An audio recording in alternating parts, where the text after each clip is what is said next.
Mosi kali ini, yaitu kejahatan tanpa korban, adalah istilah yang mengacu pada tindakan ilegal yang tidak melibatkan penderitaan langsung pada orang lain atau melibatkan pelaku dan korban yang saling menyetujui. Contohnya termasuk perjudian, penggunaan narkoba, atau prostitusi.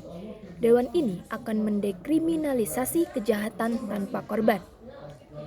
Kejahatan tanpa korban menyiratkan tidak adanya korban langsung dari kejahatan yang ada. Tetapi pada kenyataannya tidak ada kejahatan yang sama sekali tidak ada korbannya. Korban dalam hal ini belum tentu menderita secara fisik, tetapi juga bisa secara mental. Korban di sini juga tidak langsung mengarah kepada seseorang secara individu, tetapi juga bisa mencakup keluarga individu, bahkan masyarakat di sekitarnya. Pada kenyataannya, tindakan-tindakan yang dianggap tidak memakan korban seringkali berdampak negatif bagi suatu individu dan masyarakat. Misalnya, larangan penggunaan narkoba itu bukan sekedar larangan, tetapi larangan ini itu didasarkan pada dampaknya di masyarakat, seperti kerusakan kesehatan pada individu yang memakai narkoba.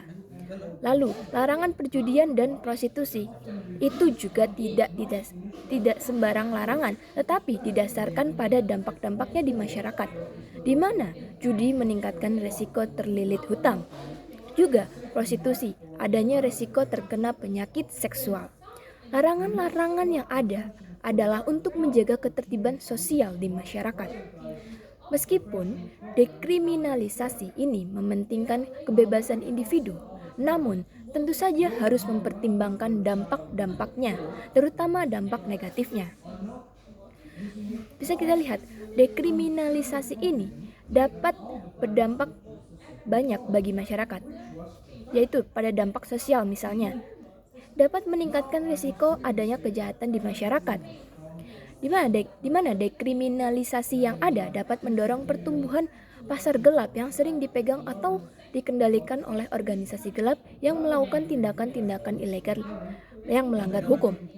Misalnya, jika narkoba didekriminalisasi tanpa pengawasan yang ketat dari pemerintah, ini dapat memunculkan peningkatan masalah bagi masyarakat, terutama masalah kesehatan. Jika dekriminalisasi dilakukan, itu juga dapat melemahkan norma-norma sosial yang sudah ada sejak lama turun-temurun di masyarakat, yang dapat menyebabkan perilaku masyarakatnya tidak terkendali lagi. Dampaknya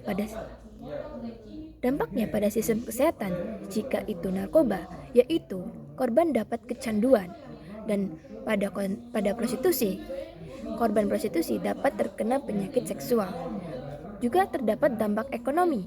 Seperti yang diketahui, perjudian itu resiko kekalahannya tinggi. Jika sudah kecanduan berjudi akibat kalah secara terus-menerus, maka suatu individu akan mengalami kemiskinan, bahkan sampai terlilit hutang. Maka dari itu, pentingnya mengendalikan perjudian melalui tindakan hukum, bukan diskriminalisasi. Contoh-contoh yaitu seperti tadi yang sudah saya sebutkan, perjudian, di mana individu yang memilih untuk berjudi bahkan kecanduan dapat berdampak pada finansialnya secara pribadi ataupun keluarganya. Ini dapat menyebabkan kebangkrutan, kemiskinan, bahkan yang terparah dapat bunuh diri. Lalu penggunaan narkoba. Kecanduan narkoba yang berlebihan dapat menyebabkan kesehatan rusak secara parah, baik secara fisik maupun secara mental. Tentu juga ini berdampak pada keluarga dan lingkungan sekitarnya. Kemudian, prostitusi. Meskipun beberapa prostitusi ini didasarkan pada persetujuan, tetapi pada realitanya, prostitusi ini juga melibatkan suatu paksaan atau kekerasan pada suatu individu atau kelompok. Dampaknya dari prostitusi ini yaitu adanya perdagangan manusia dan resiko terkena penyakit seksual. Saya tentu menentang adanya mosi kali ini dan argumen yang sudah disampaikan oleh orang di video tersebut. Alasan saya menentangnya yaitu yang pertama, tentu saja tidak ada kejahatan yang benar-benar tidak memakan korban. Meskipun dalam jangka pendek korban itu tidak ada, tetapi dalam jangka panjang korban itu akan berdatangan, baik itu dari individunya sendiri maupun keluarga atau lingkungan sekitarnya.